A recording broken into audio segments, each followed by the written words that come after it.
Hey, welcome back to No Hype Beer Reviews. Unless it's your first time, then welcome. Please consider subscribing. If you do, hit that notification bell, get all the updates. This is today's video, so I was about to do some Halloween stuff, and I was like, well, I don't have any scary or spooky beer named, beers, but I'm like, I do have a beer that sounds like it could be a candy bar, so it seems very appropriate to do. This is Sea Glass and Saltwater. It's Fidens with Commonwealth.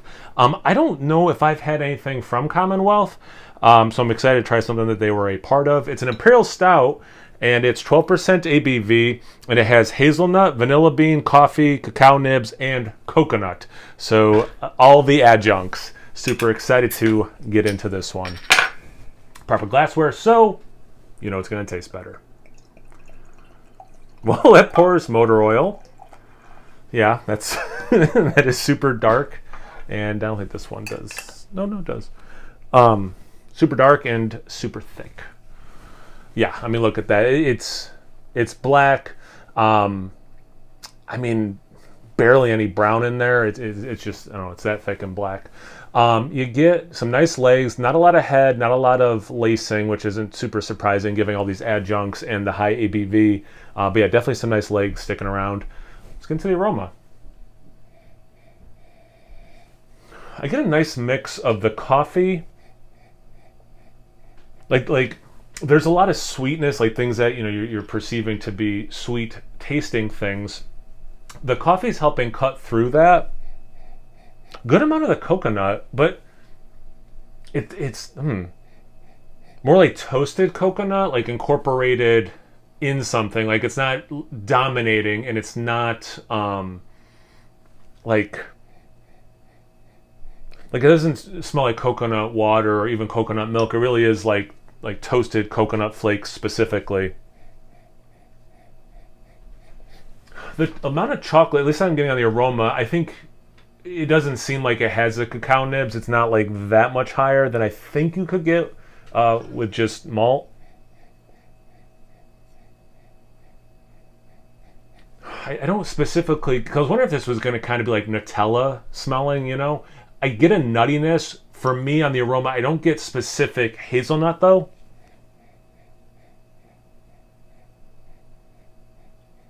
Man, that coconut, I say that about the chocolate, but now it's really getting into that Mounds Bar territory where I'm getting the chocolate and the coconut specifically. Man, this smells fantastic. And it really does. I know I kind of put it in my head like candy bar in a glass, but it really does smell that way. Let's get into the taste. Cheers.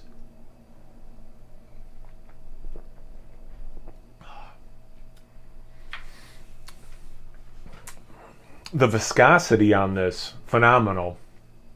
Totally coats. It's almost syrupy. Like the Hershey's chocolate syrup, which with the mouthfeel of that viscosity, but also like I was saying, the more I was smelling it, the more chocolate I got. You do get a nice mix of the chocolate in there. Towards the finish is when that coffee roastiness kicks in, and because it's a relatively sweet beer, I think the coffee is probably the unsung hero of this beer because, sorry, I got something in my eye. This beer's just so beautiful. It's providing that balance that this beer needs, and it's doing a really good job of it. Plus, I mean, I love coffee in the stout, right? But man, that candy bar, that coconut, the coconut shines, the coffee is the hidden star. Like the coconut, it's not overly done. I mean, I love coconut in beers like this, so keep my bias in mind. But man, that coconut is, I don't want to say dominating because I don't want it to sound like a negative at all, but it is so there, it's so well incorporated. I love how much coconut this beer is kicking out.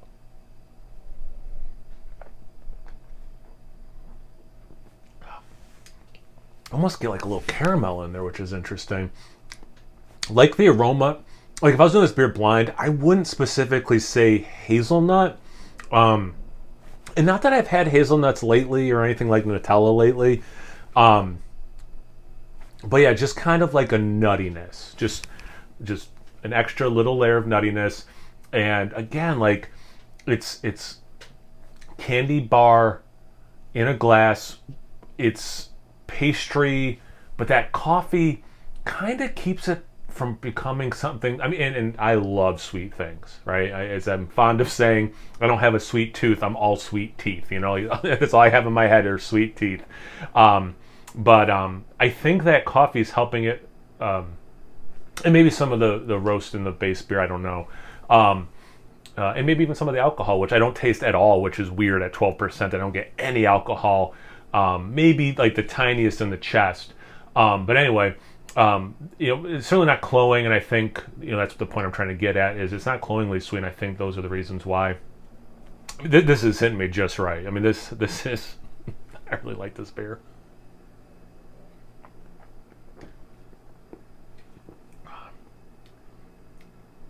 Man, it's almost chewy.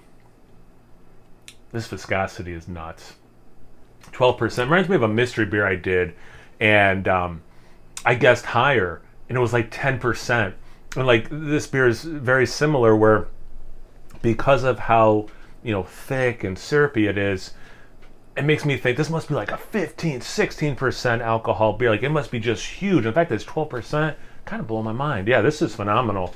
And I guess I need to get out of my mind that you can do a high viscosity beer that's lower ABV than what I think it would be. But anyway, phenomenal. Definitely hits the spot. Definitely the beer I wanted when I was thinking of like Halloween stuff I wanted to accomplish at the house today. Nothing major, just like getting the Halloween candy together, and we have like a big cauldron when the kids come that they pick out of and all that stuff too.